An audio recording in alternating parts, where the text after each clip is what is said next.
bienvenue dans Toute Première Fois, la série qui vous fait découvrir des expériences inédites à travers les yeux de ceux qui la vivent pour la première fois.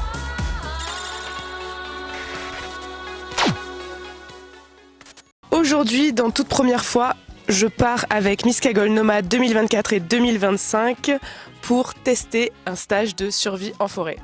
Les filles, comment vous vous sentez aujourd'hui ? Zébardu. La seule chose que j'appréhende par rapport à un stage de survie, c'est de survivre. Qu'est-ce que j'appréhende? Peut-être la déshydratation et... L'hôpital. La mort, complètement la mort. On nous a dit qu'on allait manger des plantes et moi j'ai faim. Du coup j'ai quand même pris un saucisson dans le sac. C'est pas vrai. Non mais ça faut pas le dire. Parce que du coup pas de réseau pendant 24 heures. On va donner notre vie finalement à Raphaël et son association qui s'appelle La Vue des Cimes. Voilà, on est dans les Cévennes actuellement, on a fait 3 heures de route. Bon bah c'est parti, allez. Let's go. Zébardi. Bonjour. Hello. Ça va? Ben, bien, et vous? Enchantée. On va faire une sortie avec La Vue des Cimes. Je fais essentiellement ces stages de survie bushcraft. Alors le bushcraft, c'est l'art de vivre dans la nature. Le but, c'est d'apprendre à être le plus autonome avec le moins de matériel possible. Pour la sortie, pas avoir d'a priori et avoir confiance en soi. Ça va bien se passer. Sur les affaires qu'on va pouvoir prendre sur la sortie, on va avoir le petit sac à dos pour pouvoir porter tous nos trucs. Un matelas, parce qu'au final, même si on est en plein été, on verra pourquoi c'est important de toujours s'isoler du sol. Parce qu'on ne fait pas de survie sans un couteau, Yes. ni sa boussole. Hop. Et le dernier truc, le petit allume-feu pour préparer le repas. Là, le saucisson, tout ça, on n'a pas le droit de le prendre ? Non. Non, par contre moi je fais des hypoglycémies. Non, je te montrerai ce qu'il faut manger dans la nature.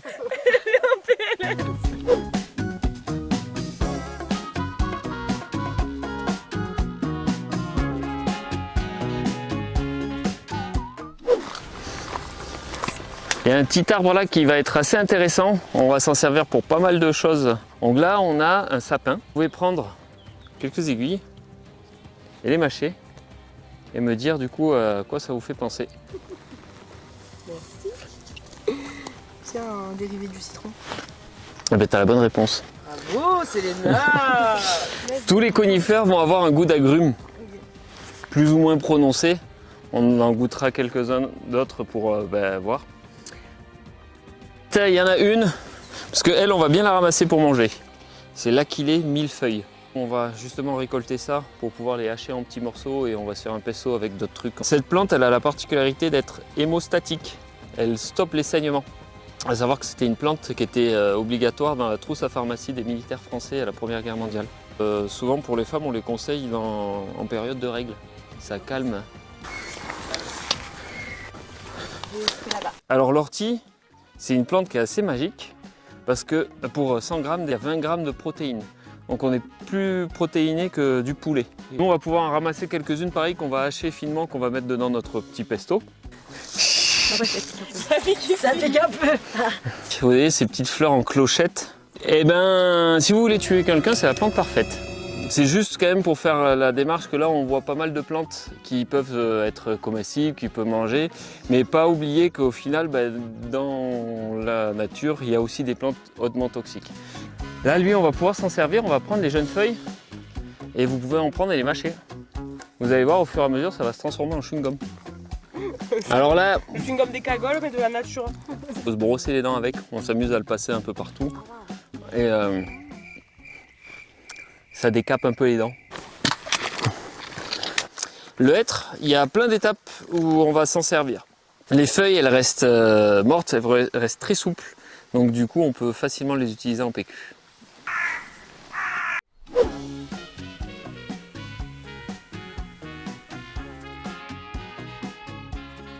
Je vais laisser le nord et la flèche. On va voir. Ah ouais, le nord est là. Et nous, la flèche, elle nous envoie par ici. Ah, parce que c'est l'angle, donc nous, on doit regarder un truc à 40 degrés à peu près. Alors attention, là, tu as mis le nord au sud. Le nord, il est en haut sur la carte. Par là quoi. On est là, exactement ici. Ah bah. Pas par là. Parce que sinon, on est par là, et voilà quoi. Alors dans le métier d'accompagnateur, il faut avoir une précision de 100 mètres pour les secours. Les 100 mètres, c'est rien du tout, hein. C'est 5 mm, c'est juste ça sur la carte. Hein. Alors là, on va se faire une espèce de petit jeu d'orientation et vous allez essayer de vous déplacer tout seul pour me rejoindre là-haut. C'est l'azimut de votre vie. Denis Brognard nous abandonne. Et l'équipe jaune et l'équipe rouge vont s'affronter. Julie Marie, avec votre azimut, que pouvez-vous nous dire?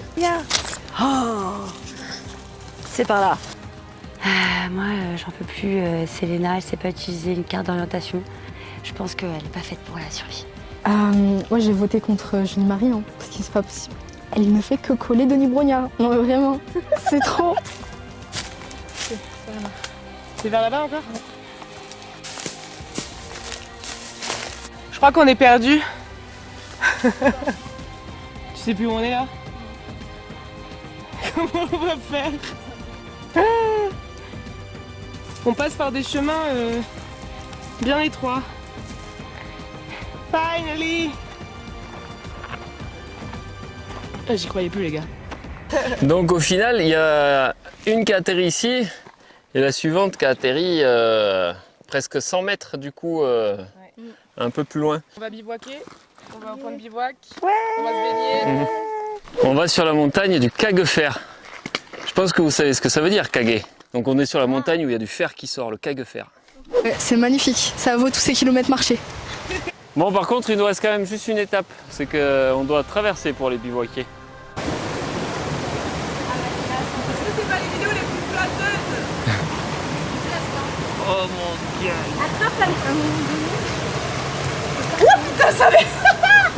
Ah non, moi je suis en mode alerte vertige au bout de 10 cm de hauteur. Catastrophe. Après un petit bain, tranquillou pilou, on va construire à présent l'abri avec Raphaël car il y a un orage qui arrive. Alors là, on est tombé sur notre lieu de bivouac. Et pour le faire tenir, il va falloir qu'on se fabrique des sardines avec des bouts de bois qu'on va tailler en pointe pour pouvoir bien enfoncer et faire tenir notre abri. Ouais, ça va être long.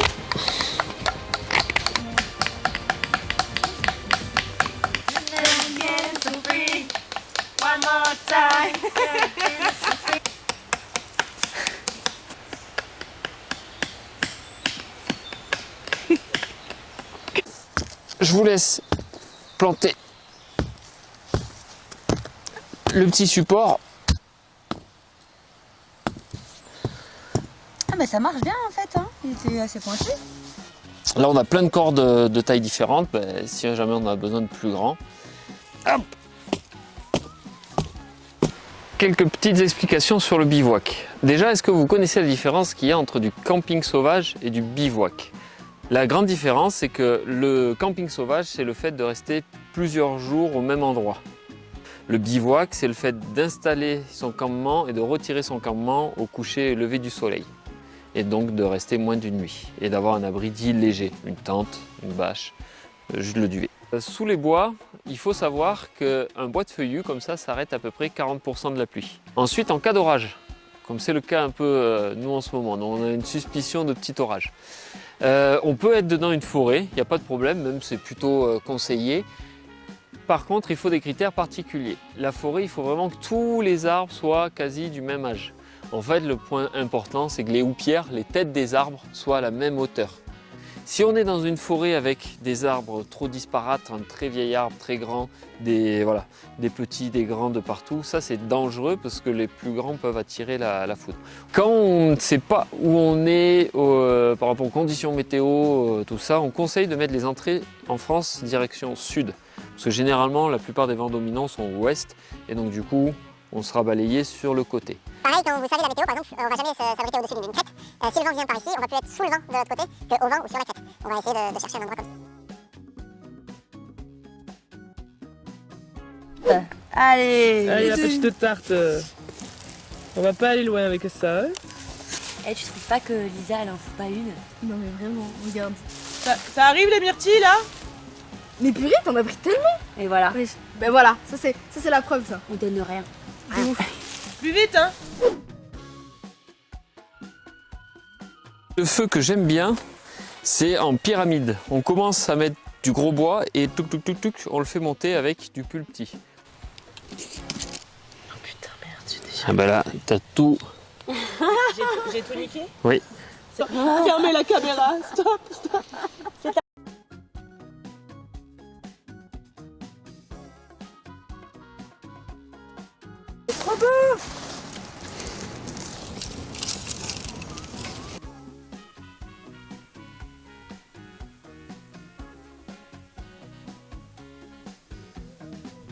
En commençant le travail, ça m'a pas énormément plu d'être assis derrière un bureau. Et donc j'ai réfléchi et j'ai passé plusieurs diplômes, celui de l'accompagnateur en montagne, moniteur de VTT, escalade et kayak. J'ai besoin de bouger. Alors dans ce que je propose au sein de la Vue des Cimes, il y a de tout niveau et là particulièrement les stages dits bushcraft survie. Surtout les éditions de 2 jours sont vraiment accessibles à tous, n'importe quelle forme physique quasiment.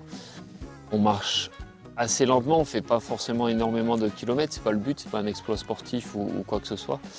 Donc c'est plus de la connaissance, de l'exemple qu'on a vu, de plantes pour manger, pour allumer le feu, on n'a pas vu mais pour se laver les mains, voilà, il y a plein d'utilités. J'ai l'impression de faire la préparation pour des macroutes, genre. Pointe d'huile d'olive, mais vraiment pas beaucoup. Hein.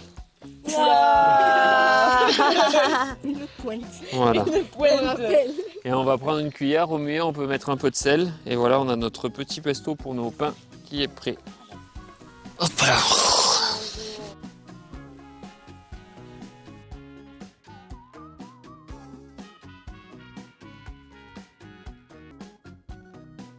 On se prépare pour dormir? On dort à même le sol. Sur un tapis de feuilles. Bon, c'est la première... On pourra plus bouger. C'est la première fois qu'on dort comme ça, à même le sol, là. Enfin, faut vraiment dormir toute droite, quoi. je pense Tu peux que pas. c'est ça. Tu fais ça. Tu tombes la tente. fais Tu fais tomber la tente. à droite. Tout repose sur nos skis appétences. qu'on a mis, nos appétences qu'on a mis en œuvre ce soir. Donc j'espère. Genre vos nœuds là-bas, là. Voilà, j'espère que Ouais. nos nœuds ont été bien exécutés parce que sinon. Je pense qu'on a un bon guide, donc ça devrait aller. D'ailleurs, il est où? On va chercher de l'eau. Mais ça fait longtemps qu'il est parti, non? Oui. Oui. Bon, allez, bisous, bisous. Bonne nuit. Bonne nuit, les girls. Les petits orteils que t'as fait bisous bisous. Bon, on allait pour s'endormir, et là, qu'est-ce qui s'est passé? J'ai tapé le tender. Elle a tapé le tender, regarde. Voilà. La tente nous est tombée dessus, on allait pour s'endormir. On sait plus quoi faire. C'était quoi ce qu'il y avait là? La sardine. Non mais moi j'étais emmitouflée là dans mon petit truc.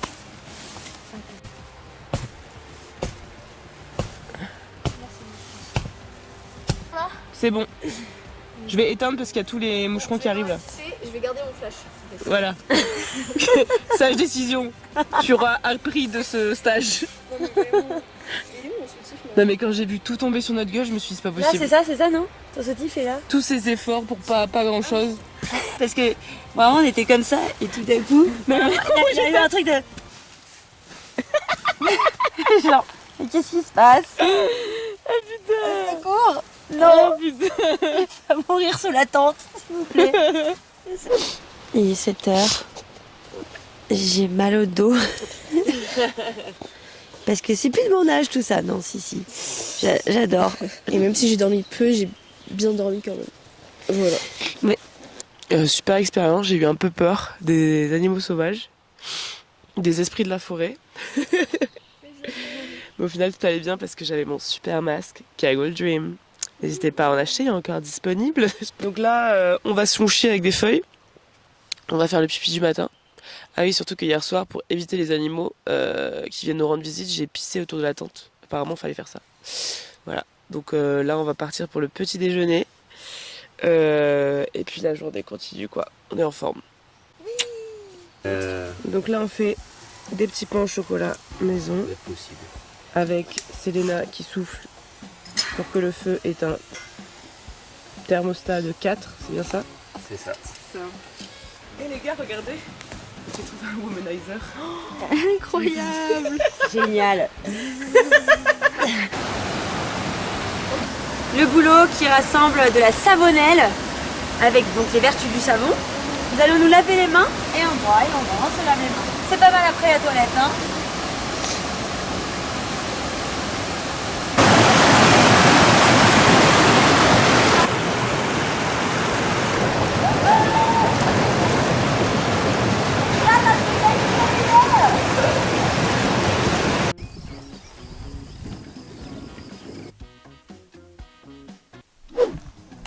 Vous y êtes, nous sommes arrivés à la voiture. Vous y êtes. Ça c'est pour les gens qui ont la ref. Si vous l'avez, vous êtes de la même génération.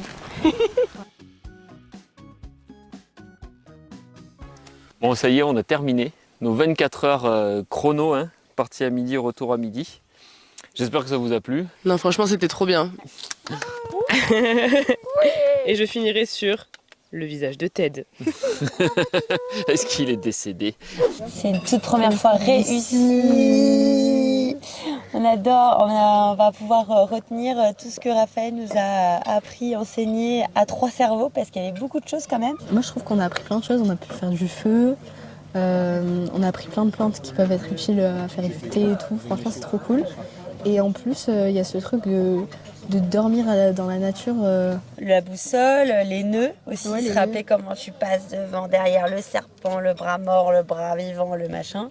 Et aussi reconnaître les arbres, les feuilles, ça va être quelque chose qu'il va falloir...